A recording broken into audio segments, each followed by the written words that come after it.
ফিলিস্তিনে জুলুম একেবারে উচ্চ পর্যায়ে চলে যাচ্ছিল তখন আমরা দেখেছি বেশ অনেকগুলো ইসলামী দল আন্দোলন করেছে, কিন্তু তারা তো একই কথা বলছিল যে ঐক্যের সাথে ফিলিস্তিনের হয়ে যুদ্ধ করতে হবে। তাই এখন যখন ফিলিস্তিনের হয়ে যুদ্ধ শুরু হয়ে গেছে, যখন ইরান মাঠে নেমে গেছে, তাহলে কেন ইরানের প্রতি সংহতি জানানো হচ্ছে না? কেন ইরানকে সহযোগিতা করানো হচ্ছে না? কেন জর্ডান ইরানের বিরুদ্ধে, কেন সৌদি আরব ইরানের বিরুদ্ধে, কেন শুধুমাত্র মুখে মুখে সংহতি প্রকাশ করছে, কেন কাজে সংহতি প্রকাশ করছে না? মুসলিম মানে কি? যারা কাজে বিশ্বাসী। মুসলিম তো কথায় বিশ্বাসী না। যারা এতদিন বলেছিল আমরা ফিলিস্তিনের হয়ে যুদ্ধ করব, ফিলিস্তিনের হয়ে প্রতিবাদ জানাবো, তারা কেন এখন ফিলিস্তিনের হয়ে এই প্রকৃত যুদ্ধতে অংশগ্রহণ করছে না? এই মুহূর্তে ইরানকে যদি সংহতি না জানায় তারা, তাহলে বুঝতে হবে তারাও ইহুদিদের চক্রান্তে আক্রান্ত এবং তাদের মনে বিদ্বেষ আছে। তাই এই বিদ্বেষকে ভুলতে হবে। দেখুন, এই বিষয়টা নিয়ে আমরা সবাই ক্লিয়ার করছি যে শিয়া সুন্নির এই টপিকটাই হচ্ছে ডিস্ট্রাকশন, এবং শিয়া সুন্নি নিয়ে যে বিদ্বেষগুলো আছে এগুলো ইহুদিদের চক্রান্ত।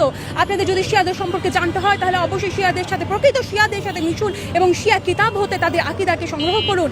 শিয়ারা তো একই আল্লাহ বিশ্বাসী, তারা তো একই নবী মুহাম্মদ সাল্লাল্লাহু আলাইহি ওয়াসাল্লামের বিশ্বাসী, একই কোরআন এবং একই আহলে বায়তের আদর্শে তারা চলছে। তাহলে কিসের বিদ্বেষ? এই বিদ্বেষ তো ইহুদিদের চক্রান্ত। আমাদের কোনোভাবে ইহুদিদের সুযোগ দেওয়া যাবে না। তাই শিয়া সুন্নি বিভেদ বলে আমাদের ইসলামের হয়ে লড়াইয়ে নিজেদের অবস্থান নিশ্চিত করতে হবে ইনশাআল্লাহ। আমি সকলকে এই লড়াইয়ে অবস্থান করার জন্য আহ্বান জানাচ্ছি। আমি সকল বাংলাদেশবাসীকে এবং সকল বিশ্ববাসীকে অনুরোধ করব যে যারা ইসরায়েলের বিরুদ্ধে অবস্থান করছে তাদেরকে সাহায্য করুন, অর্থাৎ ইরানকে সাহায্য করুন এবং ইরানকে সংহতি জানান। এই মুহূর্তে মানবতার জানান দেওয়া এবং ইমানের জানান দেওয়া আমাদের জন্য একটি গুরুত্বপূর্ণ দায়িত্ব। যখন দীর্ঘদিন ধরে ইসরায়েল ফিলিস্তিনের উপর নির্যাতন করে আসছিল, যখন ফিলিস্তিনের মানুষ একেবারে জুলুম সহ্য করতে করতে হতাশা এবং কষ্টে দিন পার করতে পারছিল না, সেই সময় আল্লাহর শক্তি হয়ে ইরান পদক্ষেপ নিয়েছে। ইরান যে সাহসী পদক্ষেপগুলো নিয়েছে সেটা অবশ্যই অবশ্যই প্রশংসার যোগ্য। অবশ্যই আল্লাহর শক্তি ইরানের সাথে আছে। এবং আমি আমেরিকা এবং ফিলিস্তিনের যে দুশ্মনরা আছে, ফিলিস্তিনের যে শত্রুরা আছে, সেই সকল ইসরায়েলিদের উদ্দেশ্যে এটা বলতে চাই, তোমরা কোন ইরানিদের বিরুদ্ধে অবস্থান নিয়েছো?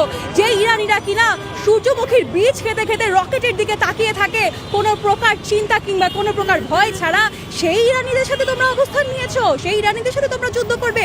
তোমরা কি ইরানের বিপ্লবগুলো ভুলে গিয়েছো? আমাদের নেতা, আমাদের লিডার খামেনাই, সৈয়দ আলী খামেনাই, ইমাম হুসেন আলাইহিস সালামের আদর্শে শিক্ষিত এবং ইনশাআল্লাহ সেই আদর্শ দিয়ে অবশ্যই ফিলিস্তিনের এই বিজয়কে তিনি নিশ্চিত করবেন।